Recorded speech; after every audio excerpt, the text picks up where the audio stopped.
कहता है सनातन धर्म में ये बात आती है, केवलागो भवति केवलादि। अकेला जो खाता है वो पाप खाता है।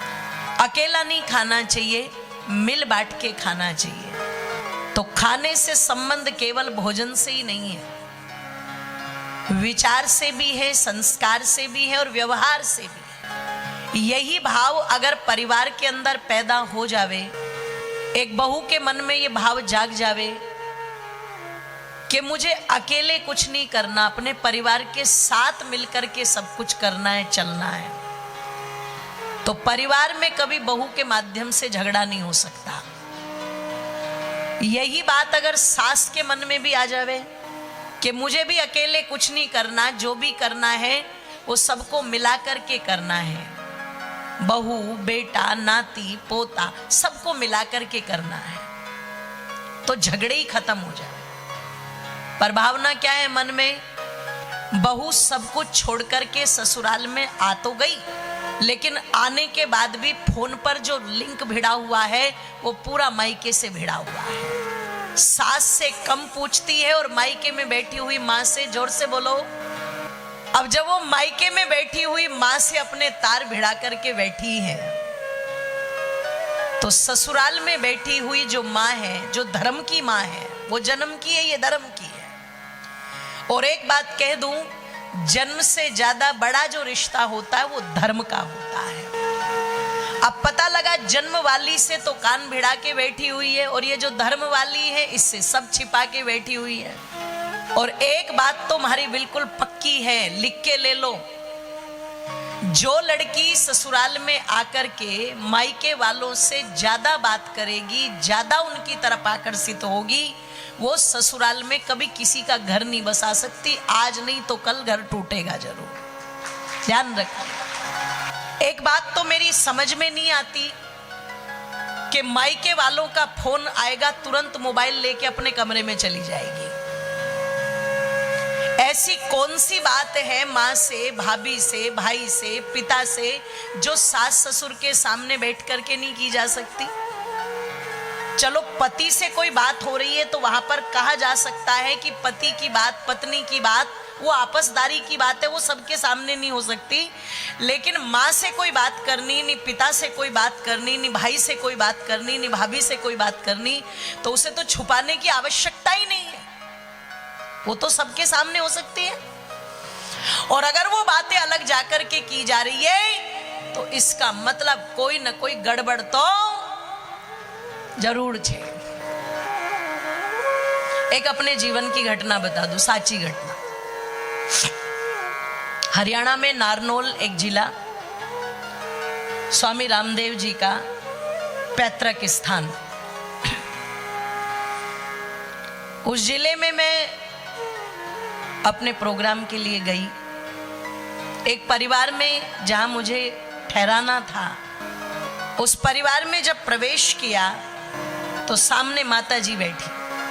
अब जो भाई मेरे साथ था वो तो सामान लेके कमरे में सामान रखने चला गया। माता जी बड़ी थी घर की, मैंने उन्हें प्रणाम किया, नमस्ते किया। माता जी ने भी सर पर हाथ रख के आशीर्वाद दिया, बैठो। मैं बैठ गई। मुझे ये पता नहीं था कि जो बेटा सामान लेके आया वो इनका है या कोई और है। मैं भी बैठी हूं, माँ भी बैठी हुई है। वो माँ बिल्कुल चुप बैठी हुई थी। आप हमारे हरियाणा में माँ बोलते हैं, यहाँ बा बोलते हैं, तो बा बिल्कुल चुप बैठी है। अब मैंने ही पूछा, मैंने कहा माता जी आपका बेटा, इतना ही बोला था, इससे ज्यादा नहीं। तो तुरंत क्या बोली, कड़क करके, गरज करके, एक नंबर का नालायक है। कितने नंबर का? अब मैंने सीधे सीधे नहीं बोला, पर थोड़ा बात को घुमा करके बोला। मैंने कहा देखो, बच्चों पर जो प्रभाव पड़ता है वो तो माता पिता का पड़ता है। आप तो मुझे ठीक ठाक लग रही हो, ये बेटा एक नंबर का नालायक क्यों हो गया? तो क्या बोली, पहले नहीं था। अच्छा, कब से हुआ होगा एक नंबर का नालायक? दुख तो सारी जगह ही है, बचा तो कोई है नहीं। आप भी समझ गए, पहले नहीं था, लेकिन जब से शादी हुई होगी, है जी, तब से ये एक नंबर का नालायक हो गया। अब सुनो वो कैसा नालायक हो गया। मैंने कहा माता जी जिससे शादी हुई है उसे भी तो आपने ही ढूंढा होगा, पसंद किया होगा, सारे काम किए होंगे। बोले किया था पर भाग फूट गए मारे, किस्मत खराब थी। मैंने कहा फिर भी उसने क्या कर दिया? तो देखो माता जी क्या कहती है, क्या कर दिया? हमारा छोरा 9 बजे सो के उठता, अब 5 बजे उठता है और उठ के चाय बनाता है और उसे भी पिलाता है। जो छोकरा 9 बजे सो के उठता उसे आकर के बिंदड़ी ने कितने बजे उठवा दिया? 5 बजे। तो माता जी क्या कह रही है, अब वो क्या हो गया? एक नंबर का नालायक। तो मैंने कहा माता जी चाय उसे पिलाता है, आपको चाय नहीं देता क्या? बोले मुझे तो देता है पर हमारे दिक्कत इसी बात की, उसे क्यों चाय देता है। बात चलती रही। बातों ही बातों में मैंने उनसे पूछा आपकी कोई लड़की भी है, कोई बेटी भी है? बोले हाँ एक है। शादी हो गई कि हो गई? अब देखो माता जी की भाषा। मैंने कहा बेटी के ससुराल वाले सब ठीक है? तो देखो माता जी क्या कहती है, ससुराल वाले तो जैसे होते हैं वैसे ही हैं। खुद नहीं अपने आप को गिन रही, ससुराल वाले तो जैसे होते वैसे ही हैं, पर हमारा जो दामाद है वो एक नंबर का हीरा है, डायमंड। हमारा दामाद एक नंबर का हीरा। मैंने कहा इसका मतलब दामाद आपकी बहुत सेवा करता होगा? बोले हमारी नहीं, हमारी दीकरी नहीं।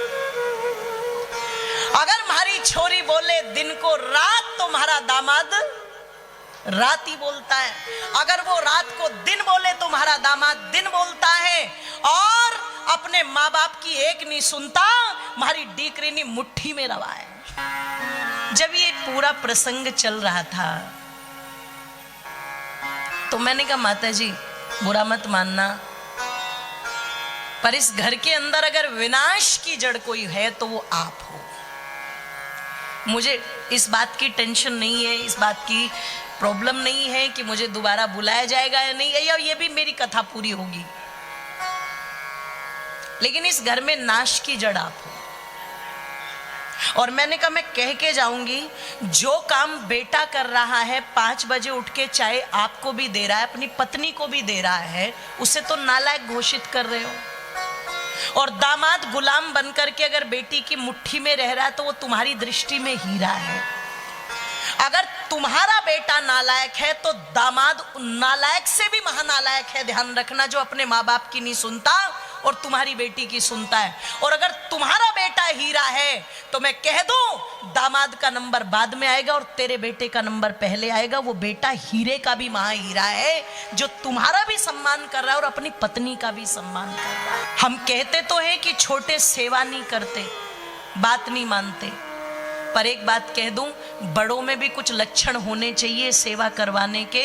जैसे आशीर्वाद, ध्यान रखना, दिया नहीं जाता, लिया जाता है, ऐसे सेवा भी की नहीं जाती, करवाई जाती है, दोनों ही तरफ से। एक बहू के अंदर भी ये भाव जाग जाए, एक सास के अंदर भी ये भाव जाग जाए कि जो कुछ करना है हमें अपने परिवार के लिए करना है। ये परिवार हमारा, इसे बना करके हमें चलना है, इसे मजबूत बना करके हमें चलना है। तो मैं कह दूं, किसी पड़ोसन की हिम्मत नहीं है जो तुम्हारे घर में आकर के सेंध लगाएगी, किसी गांव वाले की हिम्मत नहीं, किसी रिश्तेदार की हिम्मत नहीं जो तुम्हें ओने कोनों में लेकर के तुम्हारी चुगली करेगा। पर जब वो देखता है कि घर तो बहुत मजबूत, घर तो बहुत बड़ा, पत्थर बहुत मजबूत लगाए, टाइल्स बहुत मजबूत लगाई, फर्श बहुत मजबूत है, लेकिन घर में रहने वाले जो हैं वो बहुत कमजोर हैं, कानों के भी कमजोर, मन के भी कमजोर, तो तुम्हारे मजबूत घरों को व्यक्ति यूं तोड़ करके चला जाता है। ध्यान रखना, चुटकियों में। घर तो बहुत मजबूत था, महाराज दशरथ का महल था। अयोध्या में जाकर के देखो तो कहीं दशरथ महल बना तो कहीं कणक महल बना। देखा कि नहीं देखा? दर्शन किए? जो भी दर्शन करने के लिए अयोध्या गए होंगे, बहुत मजबूत महल।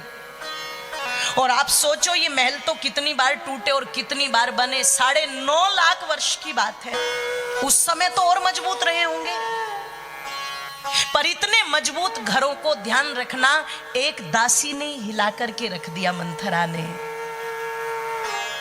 कान कमजोर होते हैं तो मजबूत से मजबूत घर भी हिल जाते हैं। बहुत मजबूत रहा होगा हस्तिनापुर का महल, पर कह दूं आप लोगों के मध्य में एक शकुनी ही काफी था पूरे के पूरे कौरवों की और पांडवों की जड़ें हिलाने के लिए। इसलिए मैं कहा करती हूं, घर कमजोर एक बार को भले ही हो, चाहे घर बड़े की जगह भले ही छोटा हो, छोटे की जगह भले ही झोपड़ी हो, लेकिन जिस झोपड़ी के अंदर भी मजबूत लोग होंगे रहने वाले, विचारों के, संस्कारों के, किसी तीसरे की हिम्मत नहीं है वो तुम्हारे बीच में आकर के कोई दीवार खड़ी कर दे। तुम अपने कानों से, अपने मन से, अपने विचारों से मजबूत बनो।